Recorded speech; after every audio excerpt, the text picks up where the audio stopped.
నిజమో కథలది breaking news. వడ్లు కొనమని మంత్రి చెప్పినందుకు ఆర్టీసీ డ్రైవర్పై వేటు. సో అదేమందంటే అయితే ఏమన్నాడు ఆయన అడుగుతుంటే, అయితే నేను ఏ రాజకీయ పార్టీకి లేదా నాయకుని విమర్శించలేదు, రైతుల గురించి మాత్రమే మాట్లాడాను తెలిపిన డ్రైవర్. సో నేను ఏమంటున్నా, మనం ఆ డ్రైవర్కి అండగా ఉండాలి. ఇప్పుడే ఆర్ఎంతో మాట్లాడినాం. సస్పెండ్ చేస్తే గిట్ట డెఫినెట్గా పక్కకి ఆర్ఎం ఆఫీసు.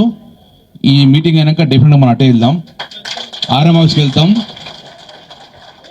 ఒకవేళ గిట్ట సాయంత్రం వరకు కూడా ఆ డ్రైవర్ అశోక్ను మళ్ళీ పనిలో తీసుకోకపోతే 100% రేపు జైత్యాలకు పోతాం. రేపు పొద్దున జైత్యాలకు వెళ్తాము, ఆ కుటుంబానికి అండగా ఉంటాము.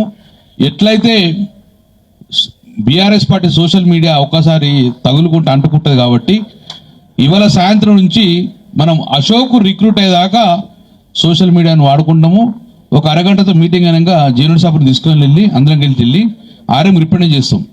ఒకవేళ గిట్ట సస్పెండ్ చేయకపోతే సంతోషం, సస్పెండ్ చేస్తే నువ్వు మళ్ళీ సాయంత్రం రిక్రూట్ అయ్యేదాకా మేము అక్కడే కూర్చుంటామని చెప్పేసి కరీంనగర్ స్టార్ట్ చేస్తాము.